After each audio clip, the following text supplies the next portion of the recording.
Hello everybody, this is Fun Police, and we are back actually with a balance patch that just dropped a few hours ago. It's got some really big changes in it the ones we're looking at first are going to be research, but also many other meta decks. So definitely going to shake up the meta, and let's just start right out of the gate with the biggest change to Bletchley Park. Bletchley Park used to be the strongest win condition in the game. Putting all cards on the enemy board and all cards in the enemy hand on top of their deck, forcing them into a top deck situation. It was practically just the strongest win con, but that has been changed now to only hitting cards that cost 5 or less in the hand and on the field. This is a big change, and it's definitely Bletchley Park is definitely not a win con anymore. It is now more of an option in research to go for if you feel like it would be the best in that situation. In particular, against certain mid-range decks, I could see Bletchley Park being highly effective. Just being able to, essentially ground all of the, use grounded on all the enemy's units and also cards in their hand is still going to be quite powerful. You just have to better understand if the deck you're facing, how much they would be impacted by it. Like, for example, against Ramp, I would not go for Bletchley Park. They're not going to be phased by it that much, because they don't have as many cheap cards. But like a mid-range something like Soviet Value or certain other slow decks could still feel some pain if you go for Bletchley. I think that overall I like the change. I've not been a fan of how Bletchley has been so overwhelming, and as such, making Bletchley into a choice rather than a win con, I think is a good direction. Now you have to kind of choose. You have to more decide what you're facing against and which one to go for. For example, if you're facing against a deck that is running a bunch of cards that they're going like a combo deck, then something like Active Sonar is going to be very, very effective, where Bletchley might not do that much. Meanwhile, something like against a mid-range deck, Bletchley Park is now going to be a really powerful option that deals a lot of damage and also really just can get them like it did before.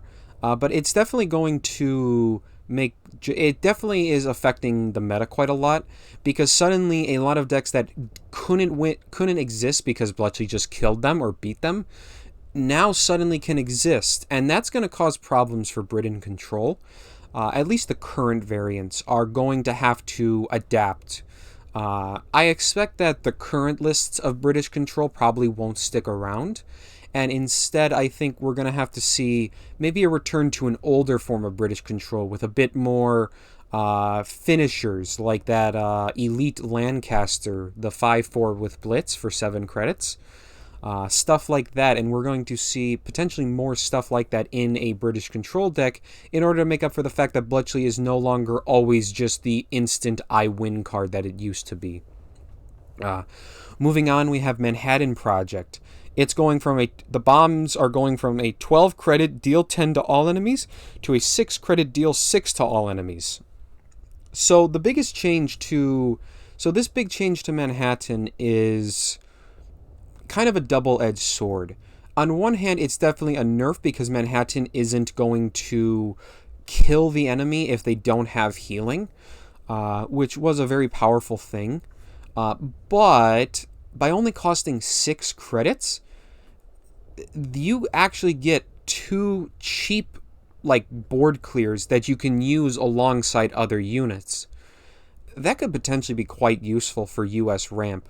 Ramp already had some of the easiest time getting access to its high-end research, because it just had those extra credits to spend at various points in the game. And being able to kind of stagger the 2 bombs means that you could potentially either use both of them and deal 12 to the entire board on the same turn, or you can delay them and use one to clear a board now and then continue developing, and then if you ever fall behind, use the second one to recover. So it's definitely a nerf in terms of the winning potential, but I don't think ramp is going to be that affected by it. And I think Manhattan is still going to be like a very common card we see, uh, because it's just really strong at building a very, very strong advantage. And overall, it's just a really effective board clear now. Which is its main purpose. And it also, deals that 12 damage, which is quite a lot still. That's over half the enemy's starting HQ health. So it could definitely kill people if they got low from your pressure with ramp. So it's kind of a nerf and a buff, I guess. Moving on from that, your RAN project is getting a rework. Now it is simply just reading destroy all enemy units instead of its effect where it stopped the enemy from playing cards while pinning units. It's a very basic effect, but for German control, I actually think that this could be quite useful. Namely, Iran is... German control has always kind of had this issue where it really relied on just Leopold to clear the board, and if it ever fell behind, it didn't ran that many big board clears. And Uran Project now kind of serves a purpose like that. I think it's definitely worthwhile to go for in certain matchups. Like, if you know the enemy is going to create an overwhelming board, having Uran just be like an instant, like, I'm going to reset your board, could be really strong. And combine that with Leopold, and German control could have a fair amount of hard board clears in it. I think overall Uran is definitely like more worthwhile to go for now, like compared to its old effect. But it's definitely not going to win the game either. Like, seems to be the big thing, is that research is not going to instantly win the game if you reach the 12 credits. It's now more so blowing up the enemy board or messing with them in some way. And Uran, I think, does that quite well, just being probably the strongest board clear we'd ever see in the game, Instantly kill the entire enemy board regardless of what's on there. Quite strong. At least I think so.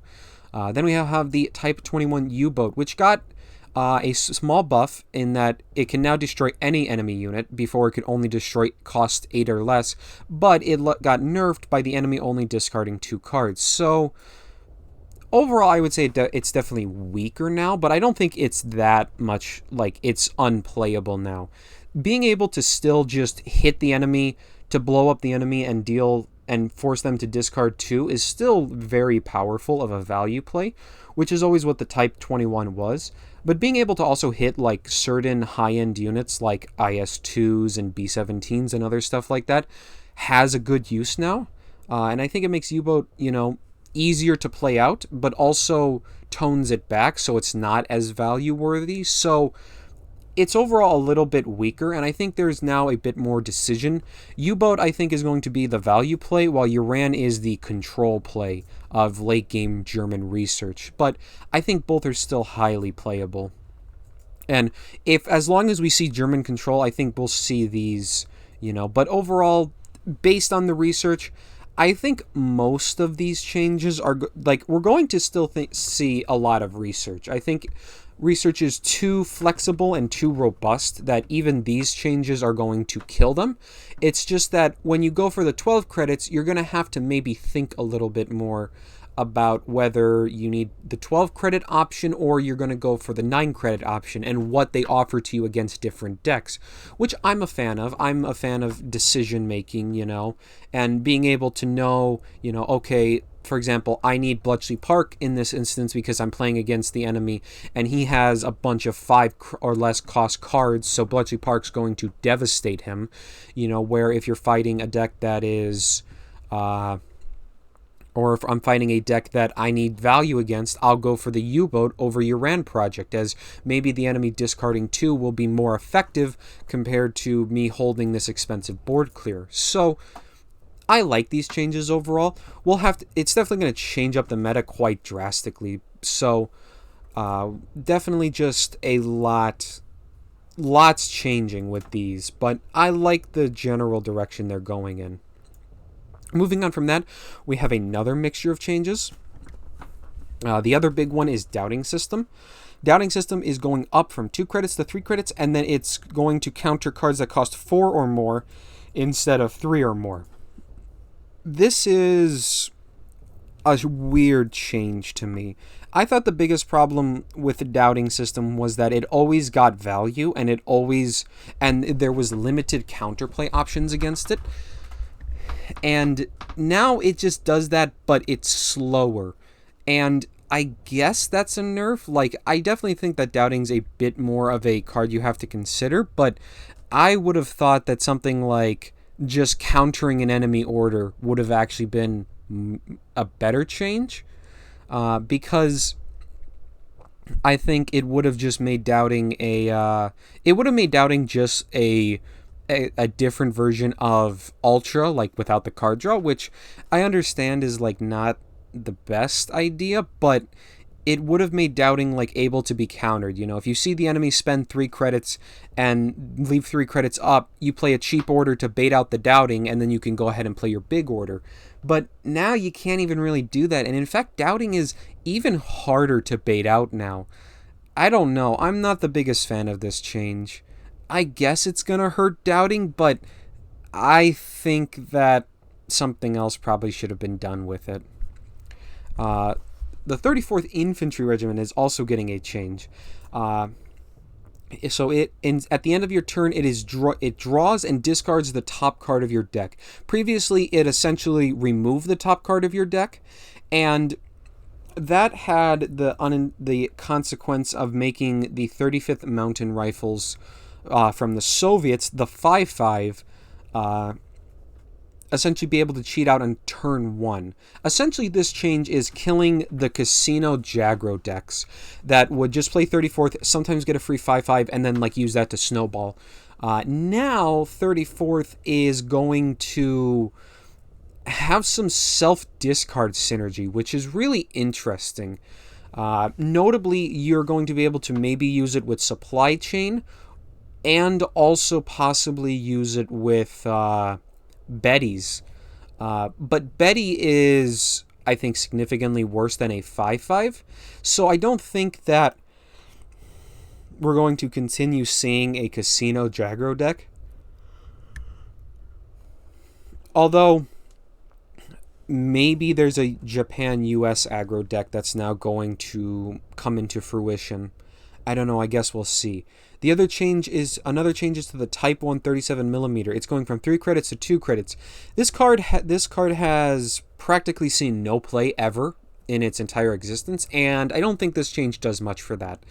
It's still slow, and seemingly you're supposed to kind of play it in like a self-damage deck, but Japan doesn't really have ways to damage itself, so it's very specific into a Soviet Japan deck. And I guess for 2 credits, a 2-3 Blitz Artillery is quite strong, but having to be under 10 health is just hard to do. So, I don't know about this. I don't think it's going to see much play, but maybe there's something I'm missing and it's going to actually become a meta card, but I'm not seeing it. Phony War also got nerfed. Instead of drawing until each hand is full, it draws until they have 8 cards in hand. So now, namely for resistance decks, they're going to have to play something to put a resistance in hand to make the enemy stop drawing cards, which is a little bit of a nerf.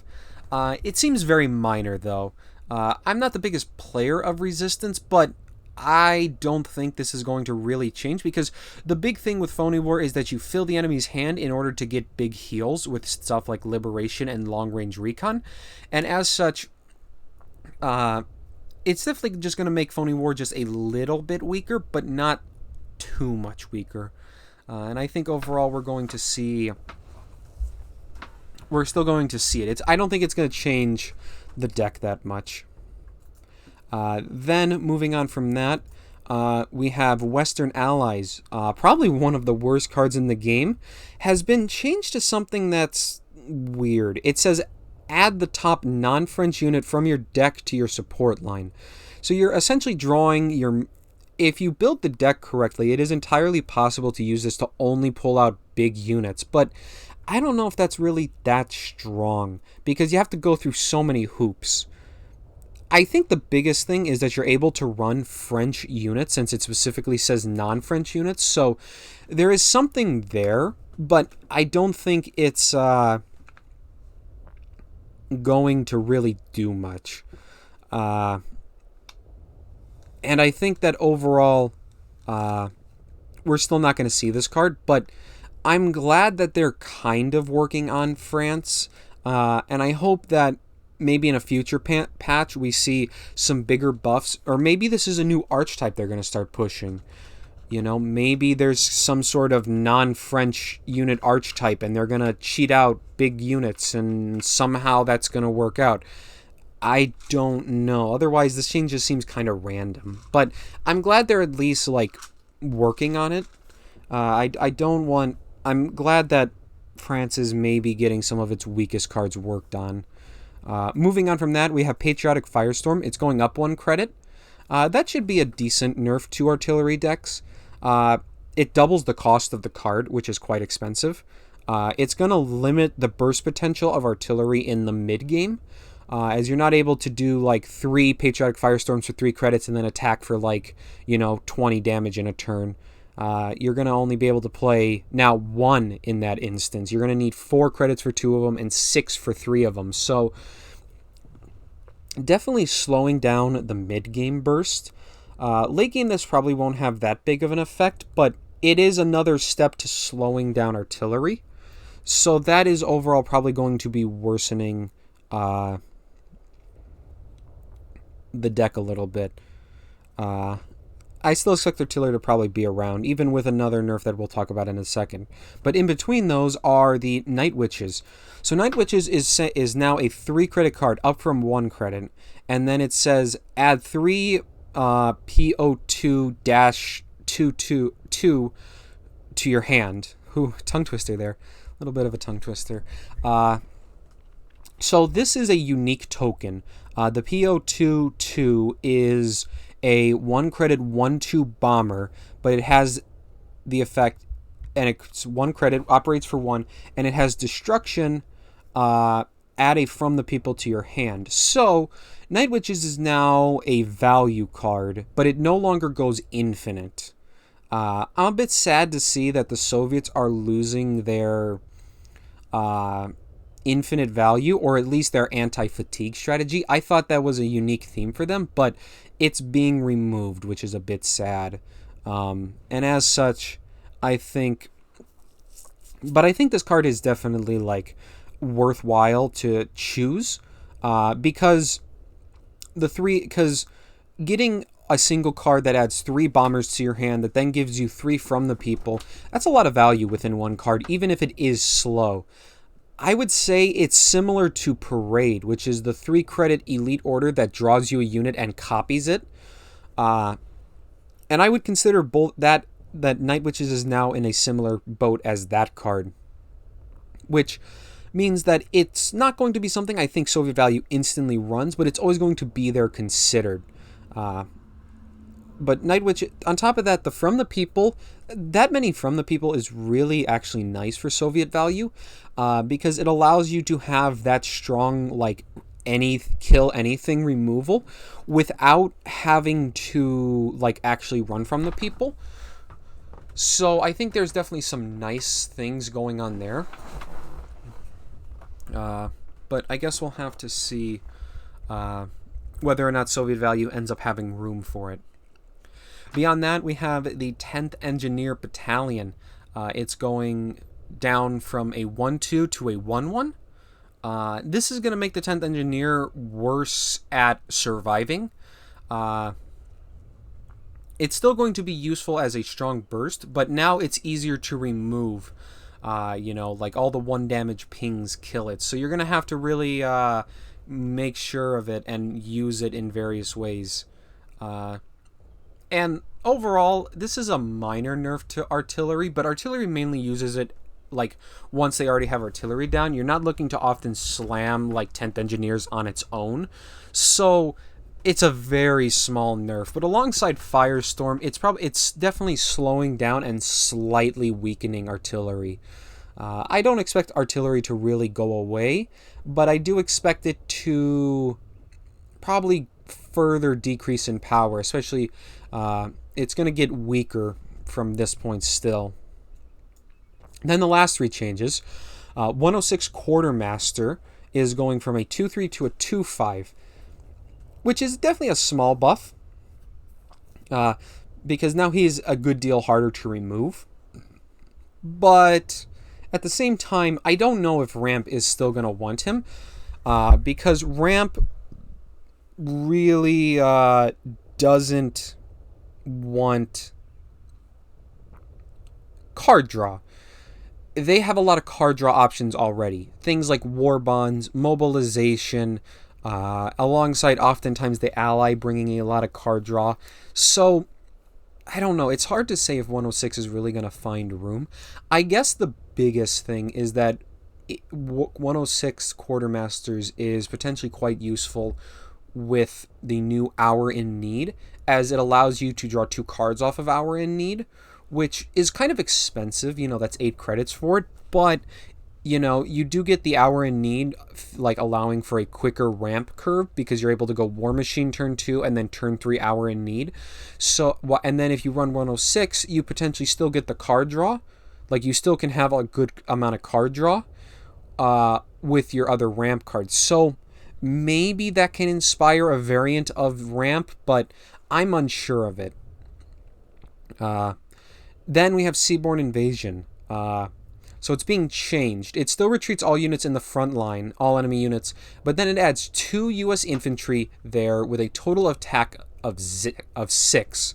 So you get 2 units, and in between them they're going to have 6 attack. So this opens up practically every infantry unit in the U.S. And it's hard to exactly say, but I saw people saying the average for Seaborne is about a 6-6 between the 2 units, which is quite a decent amount. There's definitely some very strong cards. For example, stuff like the 106 or the 101st Airborne with Ambush and Blitz can be spawned. Pretty much all of the Blitz infantry are extra good. There's some with Ambush, some of them with a lot of health on them.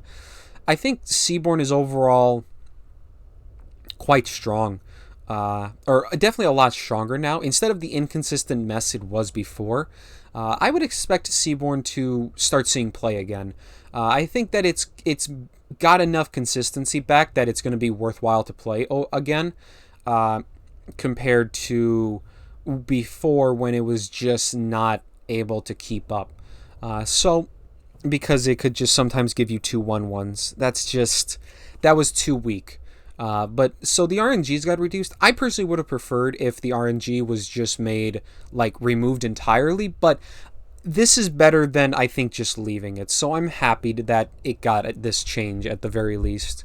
And then the final card is Torpedo Attack. It goes from 4 credits to 3 credits. That's a nice card. Torpedo Attack has always been a tad bit expensive, but being able to just say 3 credits, I'm going to kill something in the front line, could be an interesting tech card. It's potentially quite strong against, like, buffed units that are buffed, and it's able to be maybe a decent anti-aggro tool. I guess we'll see if US finds room for it, but I could maybe see it. But that's gonna be all for this video. What do you think of these balance changes? Like them, love them, hate them? I think overall it's a good patch. Definitely changing up the meta quite a bit, as we are going to see the research decks are going to have to change. Casino Jagro's dead. The resistance deck got a slight nerf. Artillery also got some nerfs. If I had to make bets, I would say Soviet Value is going to be one of the most popular decks after this update, or in the coming days. And is definitely going to be a lot stronger because it now has to. I also kind of expect Ramp to come back. Ramp, now that it doesn't have to worry about Bletchley, could potentially challenge Soviet Value in terms of value, among some other things. But anyway, I want to apologize for the kind of radio silence and delays for videos. Some things came up that threw me off schedule after I just tried to start one. I plan to try to upload on now Tuesdays, Thursdays, and Saturdays, so 3 videos a week. But so hopefully I'll be able to get a video up on Saturday, and that will make it a lot more consistent, and I can keep the content coming for you guys. I got some interesting decks made up. I got some more budget brews built, so we'll start the next nation of that series. As a little teaser, one of the next nation is actually on this page. I wonder which one it is. But otherwise, I want to thank you all so much for watching, and have a good day.